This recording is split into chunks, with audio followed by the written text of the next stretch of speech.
ఈ రోజే డౌన్లోడ్ చేయండి. మీ ఫేవరెట్ షోస్ చూడండి. కీర్తి, చెప్పన్నయ్య. ఈ టైంలో ఇలా మాట్లాడొచ్చో లేదో తెలియదు కానీ నీతో ఒక విషయం చెప్పాలమ్మా. ఏంటన్నయ్య?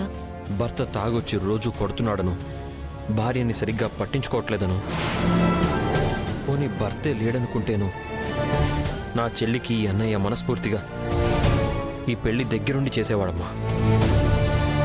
కానీ అమాయకుడైన హరీష్ బాబుని వాళ్ళ ఇంట్లో వాళ్ళందరినీ బాధ పెట్టి నువ్వు ఈ పెళ్లికి సిద్ధపడ్డావు.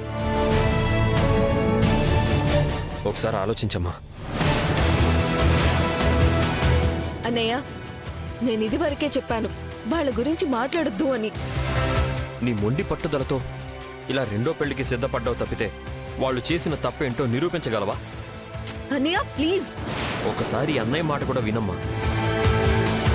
వచ్చిన వాళ్ళందరూ అక్షింతలు వేసి బాగుంటే ఒక ముద్ద ఎక్కువ తినేసి వెళ్తారు. కానీ ఇది నీ జీవితం. తర్వాత వాళ్ళెవ్వరూ నీతో ఉండరు. మళ్ళీ నిర్ణయం తీసుకునే సమయం కూడా ఉండదు. ఈ క్షణం నీకు ఎంతో ముఖ్యం అమ్మా. భర్తని, అత్తమామల్ని, ఆడపడుచుని, ఇంతమందిని బాధ పెట్టి రేపు నువ్వు మాత్రం హ్యాపీగా ఉండగలవా చెప్పు? అన్నయ్య, హరీష్ గతం, ఆ గాయం మానిపోయింది.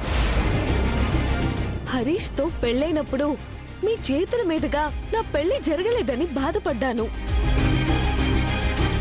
కానీ దేవుడు నాకు మీ చేతుల మీద పెళ్లి చేసుకునే అవకాశం నాకు మళ్ళీ ఇచ్చాడు. దయచేసి ఆ టాపిక్ కాకుండా ఇంకేదైనా ఉంటే చెప్పన్నయ్యా.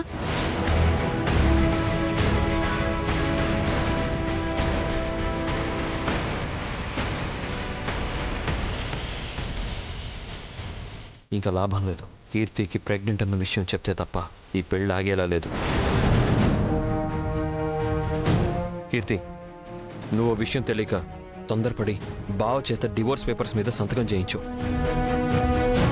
అసలు విషయం ఏంటంటే నువ్వు ఇప్పుడు ఒట్టి మనిషివి కాదు, ప్రెగ్నెంట్వి. నువ్వు తల్లివవుతున్నావని సంతోషపడుతున్నావో లేదో గాని నేను మాత్రం మేనమామనవుతున్నానని ఆనందంగా ఉంది. కానీ నువ్వు మొదటి భర్తని కాదని రెండో పెళ్లి చేసుకోవచ్చు. కానీ నీ కడుపులో పెరుగుతున్న బిడ్డ పరిస్థితి ఏంటి? ప్రెగ్నెంట్గా ఉండి ఇలా పెళ్లి చేసుకోవడం కరెక్ట్ కాదమ్మా. వెంటనే ఈ పెళ్లి క్యాన్సిల్ చేసుకో. నీకింతకు మించి వేరే దారి లేదు.